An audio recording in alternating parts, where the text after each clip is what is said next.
सगळ्यांना नमस्कार सगळ्यांना. परमपूज्य श्री श्री रविशंकरजी अध्यात्मिक नेते आहेत ते आपले, आणि त्यांचा 70 आपण या ठिकाणी वाढदिवस आपल्या सगळ्यांच्या उपस्थितीमध्ये आपण साजरा करतो. तर त्यापूर्वी मागील 4-5 वर्षापासून आपण या आपल्या प्राथमिक आरोग्य केंद्रामध्ये जे काही रुग्ण आहेत त्यांना आपण फळ वाटप करतो गुरुवारच्या निमित्ताने. तर यावर्षी पण आपण गुरुवारची पाकळी आपण या ठिकाणी ती वाटप करणार आहोत पेशंटला. तर पूर्वी डॉक्टर साहेबांचं मी धन्यवाद मानतो की त्यांनी आम्हाला या ठिकाणी सेवा करण्याची संधी वारंवार देतात. त्यांचा स्टाफ पण असेल, आणि या सेवेसोबत आपल्या गावाच्या परिसरामध्ये संदीप भैया आपले आंधळे वेळोवेळी त्यांचं सहकार्य असतं. आता ॲक्च्युली 10:30 वाजता कॉल आला मला की म्हणजे गुरुदाचा बड्डे काय नियोजन आहे. म्हणजे भैया तुम्ही सांगाल तसं भैयामध्ये आपण फळ वाटप करूयात त्यावर्षी पण चालेल. म्हणजे डॉक्टर साहेब कॉल वगैरे करून आपण प्लॅनिंग करून 10 मिनिटांमध्ये हे सगळं तयार झालं. आणि हे अद्भुत वाटतंय मला, एवढे सगळे व्यक्ती जमा होणं.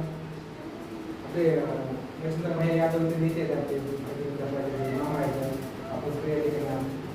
तर थोडक्यामध्ये परिचय द्यायचा म्हणजे गुरुदेवांचा काय, गुरुदेवांना भारतीय सरकारनं पद्मभूषण पुरस्कार दिला 2016 पद्मभूषण आहे का.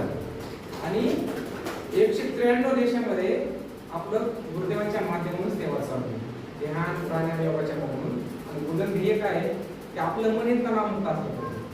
जोपर्यंत आपलं मन तणावमुक्त होत नाही तोपर्यंत आपल्याला आनंद मिळणार नाही. आणि दुसरी गोष्ट काय आहे की समाजामध्ये हिंसामुक्त समाज पाहिजे.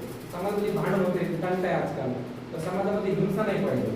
त्याच्यासाठी जे काही कार्यक्रम गुरुदेव घेतात, ध्यान सेवा, हे सगळं त्याच्यावर आधारित आहे, सगळं त्या ध्येयावर. आणि प्रत्येक त्या चेहऱ्यावरती हसू आलं पाहिजे. आणि असं डॉक्टर साहेब सांगा आनंद होईल, 10,000 सेंटर आहेत आपल्या आरडब्ल्यूचे स्वप्न जगामध्ये 10,000. आणि असे मोठमोठे 30 आश्रम आहेत.